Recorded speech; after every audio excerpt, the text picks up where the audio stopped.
Hello, everyone, and welcome to week 8. You have done it. You have made it to the final week in your first course of the program. I am thrilled for you. Let's get into what you can expect in the week ahead. So, this week, our final topic is going to be educator ethics. And as you scroll down the week 8 content with me, you'll see that this week you'll have an opportunity to watch Model Code of Ethics for Educators, and you'll also have an opportunity to read a couple of articles related to that particular area. We do have two final discussion questions for this last week in the class, and something that's a little bit different during this last week of class because class officially ends on Friday night. So, your initial responses to both discussion questions this week are going to be due on Wednesday by 11:59 p.m. or midnight, as opposed to Thursday. And the reason for that is so that we can give each other plenty of time to do our peer responses by Friday night at 11:59 p.m. So just wanted to highlight that up front because it's a little bit different than what we've done during our other weeks of the course. Both discussion question initial responses are due on Wednesday night instead of Thursday. And then your final peer responses are due by Friday night instead of the following Sunday. All right, so your first discussion question this week is going to be, as educators, we must have an ethical base on which we stand in order to address dilemmas in our classroom. Using the model code of ethics as a starting point, create your own code of ethics. Be sure to include research-based rationale within your response. So very excited to read your responses there. You can see that some of your colleagues have already gotten a head start on that one.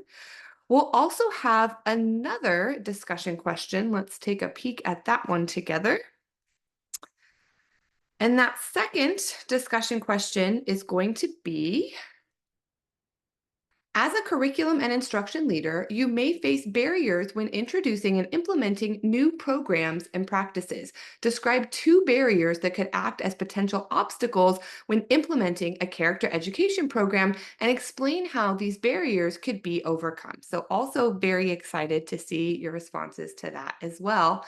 And finally, we just have one last assignment that's going to be due this week, and that is assignment number 6, your individual character analysis. So if you click on the link to the assignment directions up at the top of this particular assignment, a tab will open for you explaining everything that you'll do as part of this final assignment. And I hope that you'll find this last assignment just a pretty calm, mellow, low stakes reflection on the things that you've learned in the class, but really applied to yourself and your personal set of strengths. So, here we go. According to the text, character is the set of psychological characteristics that motivate and enable an individual to function as a competent moral agent. It's those aspects of one's psychological makeup that impact whether one does the right thing, whether that entails telling the truth, helping an unpopular student who's in jeopardy, resisting the temptation to cheat or steal, or some other matter of moral functioning. The character education partnership refers to character as understanding, caring about, and acting upon core ethical values. Consider how you personally define character. Indicators such as Myers-Briggs and StrengthsFinder have been around for many years for the purpose of highlighting individual character attributes. Identification of individual character traits has become a profitable business for some. For this assignment, you'll reflect on your own character and how you view yourself as a teacher, mentor, leader, and colleague. This view will be based on your professional journey thus far, as your lived experiences shape and contribute to who you are as an educator and person. As we know, the quality of your character impacts your ability to make moral decisions. So, what you'll do is complete the free character strengths survey from VIA Institute on Character. Once you take that survey, you're just going to engage in some brief reflection. Were the results of the survey what you expected? Were there any surprises? Did you learn anything by completing the survey? And you'll just write a very simple 1 to 2 page paper analyzing the results of your particular survey in relation to your initial thoughts about your own character. Once you've done that, you're going to get to showcase that visually via a flyer. So, in summary, for this first part of the assignment, first, you're just going to provide your definition of character. Then you're going to complete the free character strengths survey and reflect on your specific results in relation to your personal definition of character. Okay. Um, then, lastly, you're going to create a flyer featuring you. So, this flyer should be a visually beautiful reflection of who you are as an educator and the quality of character you possess.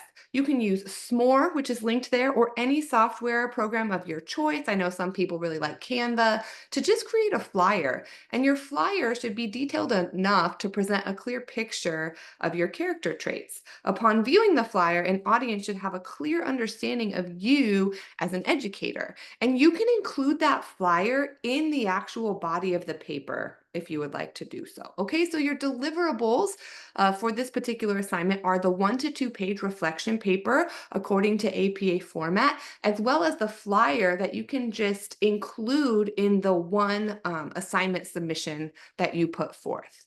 Taking a look at our rubric for this last assignment, this is worth 30 points total. Um, so your 1 to 2 page analysis of your survey results, just professional analysis, clear description for me of the survey results that you have. Your flyer, you professionally designed a character trait flyer, then basic just writing style and mechanics. So I hope that you enjoy that personal reflection time, and I'm very excited to see you celebrate yourselves and your strengths through that last reflection paper and flyer. All right, and as we close out week 8, this final week together in the course, just want to invite you to contemplate with me the Christian message for the week, which is Colossians 3:12 through 15. Put on then, as God's chosen ones, holy and beloved, compassionate hearts, kindness, humility, meekness, and patience, bearing with one another, and if one has a complaint against another, forgiving each other, as the Lord has forgiven you, so you must also forgive. And above all, put these on. Put on love, which binds everything together in perfect harmony, and let the peace of Christ rule in your hearts, to which indeed you were called in one body, and be thankful. I just want to let you all know that it's been my privilege and pleasure to walk alongside you during this part of your educational journey. I'm thankful for what I've learned from each of you, and I hope that you've had a wonderful initial experience in the program, learning from one another as well. I will be rooting you on as you continue through the program. Please don't hesitate to reach out if I can be helpful in any way as you continue to move forward, whether you're in my class or not.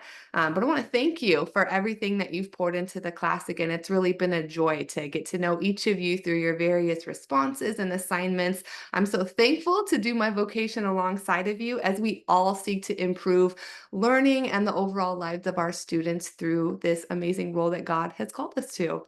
Blessings on the rest of your week. Please don't hesitate to reach out if I can be of help as you finish out this last little bit of class. Have a wonderful week.